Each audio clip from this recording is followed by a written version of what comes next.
Syaril, kenapa Indonesia ini penting kepada kita?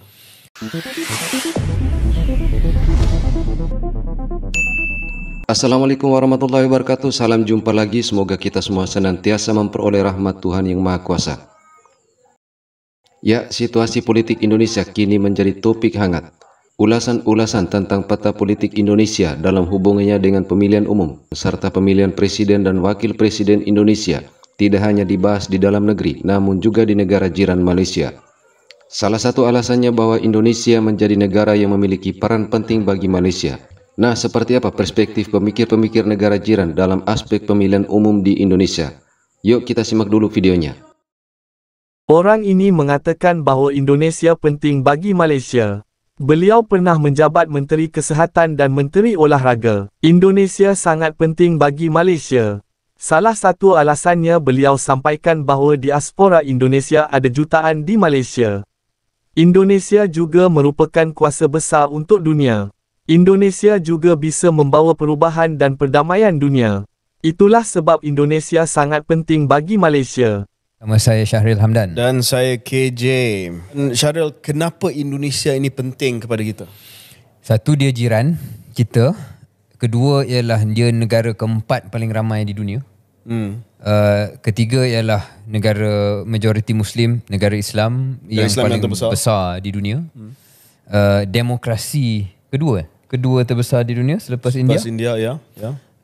Diaspora yang ramai di Malaysia. Diaspora yang ramai di Malaysia 2 juta, mungkin 3 juta. Tengok data apa yang kita pakai. Berjuta-juta lah orang Indonesia yang ada di Malaysia ini. Dan dalam satu senario di mana akan ada perubahan kuasa besar di dunia, sudah tidak lagi hanya berpaksi kepada Amerika Syarikat, hanya berpaksi pada Barat, multipolarity, satu ungkapan dan istilah geopolitik yang guna pakai sekarang. Indonesia merupakan salah satu paksi kuasa di rantau ASEAN ini. Dan dalam ASEAN itu sendiri, suka tak suka, Indonesia saya rasa kalau ia bertindak dengan betul, pengaruh mereka akan jauh menjadi lebih besar daripada sebelum-sebelum ini. So atas sebab-sebab itu dan sebab-sebab sewaktu dengannya, saya fikir amat-amat mustahak untuk kita bercakap tentang pilihan raya pemilihan untuk Indonesia. Baik, satu mukadimah yang sangat-sangat jelas dan bagus daripada Syaril. Untuk makluman pendengar, pemilihan raya presiden bukan satu-satunya pilihan raya yang akan berlaku di Indonesia, tapi the set of election. Dia akan Which ada. is the first time, right? Mungkin kita silap, mungkin ini, tapi tak silap saya ini kali pertama kedua-dua pemilihan presiden dan juga DPR, parlimen mereka, Dewan Perwakilan Rakyat, berlangsung pada masa yang sama. Maknanya kita akan melihat perubahan dari segi eksekutif dia dan dari segi cabang perundangan ataupun cabang parlimen legislatif mereka pada tahun depan. Ya, sedikit kita koreksi bahawa pemilihan serentak presiden dan wakil presiden serta pemilihan legislatif di Indonesia bukan baru pertama kali terjadi, namun sudah merupakan kali kedua, yang mana pernah dilaksanakan pada tahun 2019. Hamdan seorang pembawa acara juga reporter.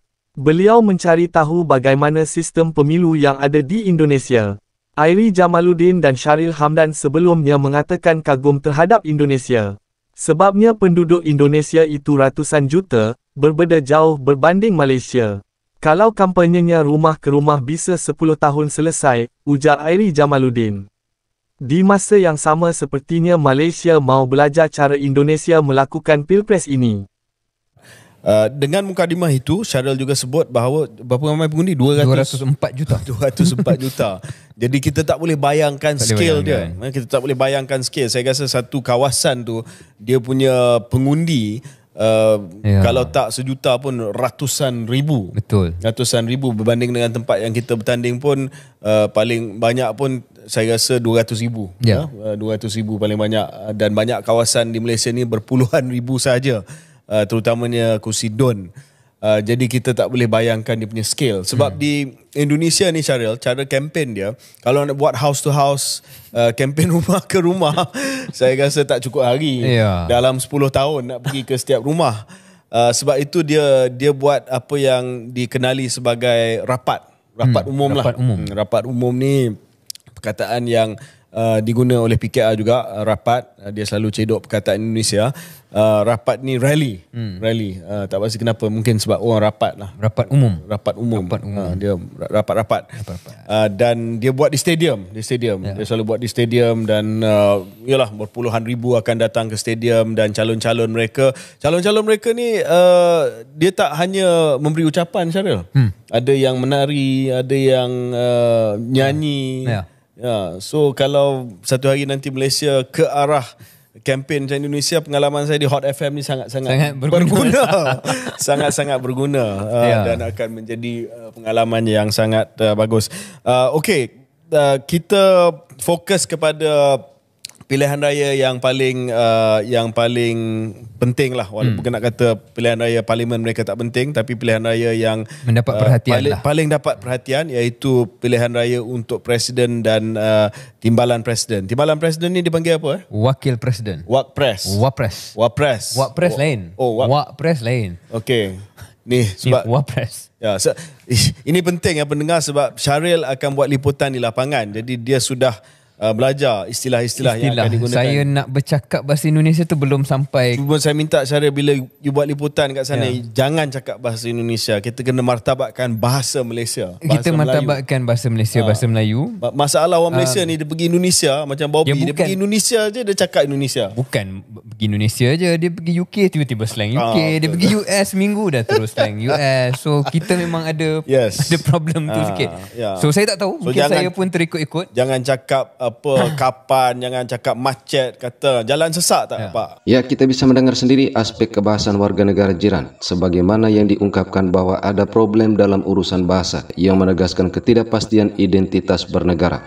Tapi kita nak go underground sikit. Saya nak go underground sikit untuk melihat apakah sentimen yang ada di kalangan pengundi dan pempengaruh di Indonesia secara keseluruhannya.